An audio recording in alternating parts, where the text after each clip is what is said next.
Hi everyone, this is Sharan here. Welcome to my channel. Today in this video, I'm going to talk about the basic statistics concepts that every data scientist should be aware of. Statistics plays a very important role in data science project. It is very helpful in order to understand the data better and to extract various insights from the data. And there are various hypothesis testing that can be used to get inferences from the dataset as well. So in this video, I'm going to explain you about the various basic concepts and how it has been helpful and how you can learn about all those concepts in detail. So ensure that you watch till the end of this video. So the first one is the sampling technique. Sampling is a technique that is most important in order to select the subset of the data. So let's take an example to better understand about this particular scenario. Let's say you work for a company and you want to better understand about your customer base. So what you will usually do is you will be sending out the questionnaire to the customers. So you can't send out the questionnaires to all the customers because that would be very expensive and it would not be recommended as well. So you would be selecting a subset of customers and you would be sending the survey to those customers alone. So in order to understand, or in order to select these subset, you need to have a good understanding about the various sampling techniques and how it works. Some of the most commonly used sampling technique are, the first one is random sampling. So in case of random sampling, as the name suggests, we let the algorithm to randomly pick various customers or various data points from the data set. So that can be part of our subset or our selection. The problem with the random sampling is it is highly possible that we are leaving behind a certain category of the customers when we use random sampling, and hence the sample representation is not the true representation of the actual population. So there is a very high possibility that things can go wrong and our sample is very different from the actual population. Also, a good measure to see or to compare the sample population as well as the actual population is by use of mean on like any of the metric that is being available for the particular data set.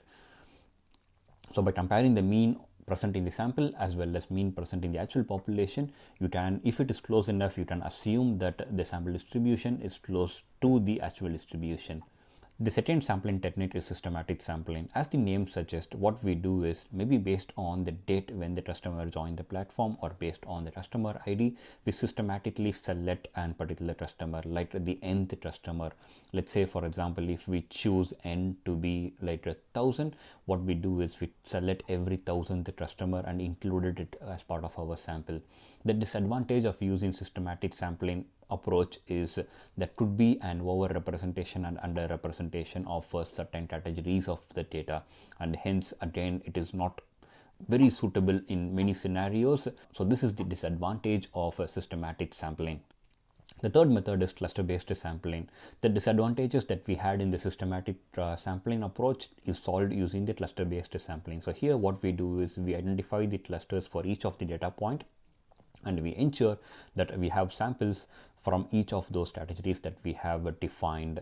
The one disadvantage of cluster-based sampling is in most of the real scenarios, the classification can be much more complex. It might not be just based on one category, or the actual data could be classified based on multiple categories, and hence we might not have a good representation across all those categories. For example, if I take human, we can be divided based on gender, based on the country, based on race, based on the language that we speak. So if I choose cluster-based algorithm, like cluster-based sampling, what we will do is we will pick up a particular classification. For example, like if I choose country, then we will ensure that we have a good representation of samples from each of those countries, but we will not be sure about the other classifications like the gender or race. So hence there are some disadvantages in cluster-based sampling technique as well, but depending upon the scenario, maybe if for a particular scenario that you are working on, if a cluster-based sampling technique is more suitable, you can go for it. The fourth one is stratified sampling. So in case of stratified sampling, what it happens is the algorithm ensures that the distribution of the population as well as the distribution of the samples matches with each other. and hence in many scenarios this would be the true representation of the actual population.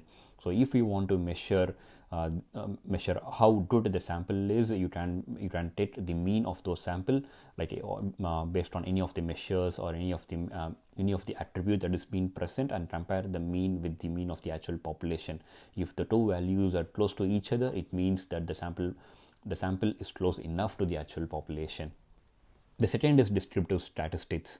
So descriptive statistics helps in better understanding about the data. The first one in descriptive statistics that I would cover is histogram. So you need to know how to build an histogram. So histogram helps you to see how the data is distributed, because in a lot of the scenarios the algorithm that you choose would be based on the distribution of the actual data. So first one is try to use histogram and data understanding about the distribution of the data. The second topic in descriptive statistics is central tendency. The various measures of central tendencies are mean, median, and mode. The central tendency measure is used to identify the central point in your distribution. In most of the distribution, mean would be the good measure to identify the central point. But if your data is skewed, then most cases maybe median or mode would be a better option over mean. The next topic in descriptive statistics is skewness and kurtosis. As you see on my screen, skewness is used to identify the distribution of the data. So it helps to identify if the data is symmetrical or asymmetrical. The one that you see here in the center of the screen here is the symmetrical distribution, which can also be called as a normal distribution, whereas the one here is the positively skewed data. When we have the skewness value equal to 0, it means that it is normally distributed or it is symmetrical. When we have a positive value, it means the data is positively skewed or it has a long tail over the right hand side or towards the positive end. When the data is negatively skewed, it means that it has a long tail over the negative side or over the left hand side. So the measure of skewness is used to better understand about the distribution of the data, and kurtosis is another measure which helps to understand the number of outliers that are present in the data.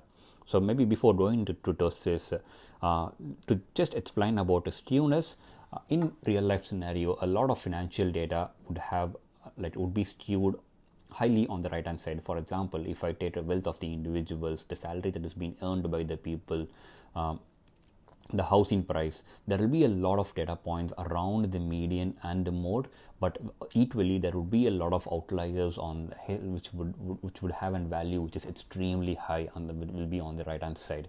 And so it is very important that we understand about all these data and we use a suitable data transformation so that these data points, all these insights can be handled and can be passed on to the algorithm. So if we don't use a suitable transformation, so then maybe the accuracy of the model that we are going to build might not be great. As many predictive models wouldn't work well with highly skewed data sets. And as I mentioned, kurtosis on the other hand is used to capture the number of outliers. When we have a kurtosis value equal to 0, it means that it is normally distributed. There aren't too many outliers. It still doesn't mean there are no outliers in a normally distributed data. Still, there could be some few outliers. So it is possible to have some outliers, but if we have an high kurtosis value, it means that there are definitely a large number of outliers. So which means that there would be a spike in the curve on the center. The next topic in descriptive statistics is variability measure. The various variability measures are percentiles, standard deviation, as well as variance. Some of these variability measures are useful for us to do the comparison. So in order to explain it with a suitable example, let's say we work as part of an e-commerce company and we want to launch a particular product feature for the website or the mobile app. So before launching this particular feature, what usually happens is it will be launched for a smaller set of population. So while implementing this on a smaller population, what we do is we compare this performance of this particular feature with people who are not using this particular feature to see if it has an impact or not. So while doing all these kind of comparative study, the variability measures are very useful to see if there is a significant improvement or not. So knowing about these variability measure would be very useful in many data science projects. The third topic is relationship-based statistics. Some of the measures that are used for relationship-based statistics are correlation and covariance. So these are used to understand the relationship between the attributes that is present in the data. When we use correlation, it helps to understand what happens when one attribute increases, what happens to the other attribute, whether it is increases or decreases.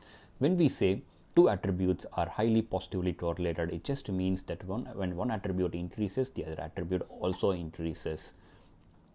Correlation doesn't mean that causation. So attribute A is not causing the attribute B to happen, but it just means that when attribute A happens, it is very likely that attribute B also happens. Maybe to explain with a suitable example, on a hot summer day, there would be an increase in the sales of an ice cream, and generally there would be increase in the crime rate as well. So here, the increase in the sale of ice cream as well as increase in the crime rate are highly correlated to each other. When one attribute increases, the other attribute also increases, like especially on a hot day. But it doesn't mean that one attribute is causing the other attribute. It doesn't mean that increase in ice cream causes the crime rate to increase, or vice versa, like increase in crime rate causes this increase in sales of ice creams. So it just means that on a hot weather, on a hot summer day, like both these events happen. So the actual causation is the hot weather is causing the increase in sales of ice cream, as well as hot weather is causing an increase in the crime rate. Whereas the two attributes like increase in sale of ice cream as well as increase in crime rate are just correlated to each other. They do not have any causation kind of relationship. So it is very important for you to understand what is correlation and what is causation. So correlation doesn't always mean causation. In many cases, it might be tempting to take a correlation as a causation, but it is very important, like as a data scientist, to set aside all those temptations and to keep correlation away from causation. The fourth topic is distribution. So it is good to understand about the distribution of the data. There are various distribution, but to start with, as you see on my screen, the three distribution that you need to understand are the normal distribution, uniform distribution, and binomial distribution. So a normal distribution means that most of the observations are concentrated towards the center here, and the number of observations decreases as you move away from the center. And uniform distribution, it means that the probability of occurrence is almost same across like all possibilities. And good example for this is tossing a coin. The probability of both head as well as tail is both 50%.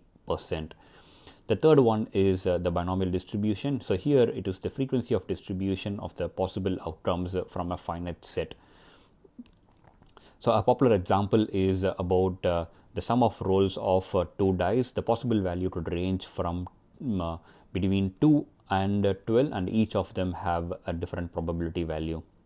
The fifth concept is the central limit theorem. So this is a very important concept in statistics that every data scientist should be aware of, because it will be applied in many use cases. So as per the central limit theorem, what it suggests is no matter what is the actual distribution of the data, when you take a number of samples, all the samples mean would lean towards a normal distribution. So what it means that, let's say we have a data set that is uniformly distributed. So when we keep taking a number of samples, and when we take the sample mean, what happens is the sample means that we have taken would tend towards a normal distribution. So this concept is very important in many data science topics. To mention a real life use case of the central limit theorem is, for example, let's say we want to predict the election results. So when we asked one group of people to run a survey or to study the results, like to study the election results, it could be heavily skewed. It might not be a good representation of the actual population, but as per the central limit theorem, if we send multiple independent groups to do the study, then what happens is when we try to combine, or when we try to get the mean from all those groups, and then that will be a normal distribution, which means that would be a good representation of the actual population. So the concept of central limit theorem would be used in various studies. If you are interested in running a test to prove the central limit theorem, I have a link in the description where I have provided link to a simple code, simple script where the source data, the actual source data is uniformly distributed, but by picking up like multiple small samples and taking the mean of those samples, like you would see what happens to the final distribution. Like it will be almost close to a normal distribution. So these are all the various basic statistics concepts that you need to be aware of. After completing all these basic statistics concepts, the next important one is the hypothesis testing. So you need to be aware of like a few of the hypothesis testing. Some of them are z-test, t-test, f-test, ANOVA, and tri-square test. So these are all the 5 commonly used hypothesis testing that can be used on a variety of scenarios. So if you are interested in learning more about all these hypothesis testing, I will provide you an link in the description where you can learn and go through the tutorial series of all these topics and better understand about all these hypothesis testing and understand about what type of scenarios and how they can be useful. That's it for today. I hope you would have learned about the basic statistics concepts that you need to understand as an aspiring data scientist, and I hope it is helpful. If you like what I'm doing here, please give a thumbs up and subscribe to my channel, and also leave a comment and share it with your friends. That helps in growing my channel as well. Thank you. Bye for now. See you in the next session. See ya.